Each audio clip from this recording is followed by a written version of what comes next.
and Stace himself also explains in his own words. If in the present book I have re-emphasized the ontology of the logic, it is for two reasons.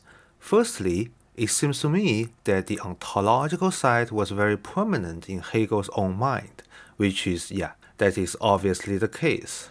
And I have conceived it to be my duty to try and present his philosophy as he himself thought it. This is mere historical truthfulness. Secondly, even if ontological inquiries are somewhat at a discount in the general esteem at the moment, yet this cannot remain so for long. The desire to penetrate beyond appearance to the inner reality of things is a permanent trait and an ineradicable demand of the human spirit. And just for you to know, many scholars, especially when they are not specialized in studying Hegelian logic, they tend to focus just too much on the epistemological side of Hegel's work.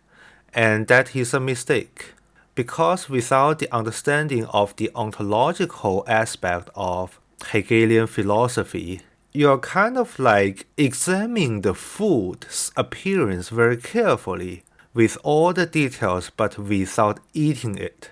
And you are very hungry, you are desperately hungry for wisdom, for philosophy, of course. So that's the problem when you focus too much on epistemology. I think I've made myself pretty clear.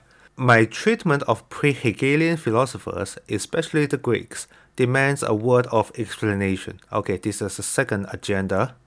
I have everywhere been intent, not on these earlier philosophers themselves, but on finding them as material for his own system. Consequently, it is the Hegelian view of them which has necessarily been presented.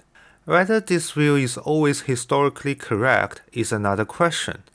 Modern Greek scholarship has made some inroads upon the older views, and even as regards Kant and the famous thing in itself, it may be that other interpretations and estimates with which I am not here concerned are possible. And here Stacy is basically telling you, especially in the first two chapters, but also about subsequent discussions in the following chapters, he is going to teach you about how those Greek philosophers influence Hegel's philosophical thinking. But instead of presenting the Greek philosophy itself to you, which is quite reasonable because the book is called The Philosophy of Hegel, and it's not called The Philosophy of Plato or the other philosophers, right? And second, but possibly more importantly, he is going to teach you that how all those Greek influences would fit into Hegel's logical system or Hegel's philosophical system. So you can see an even closer connection between Greek philosophy and Hegelian logic. I think this is reasonably self-explanatory, so I won't go further.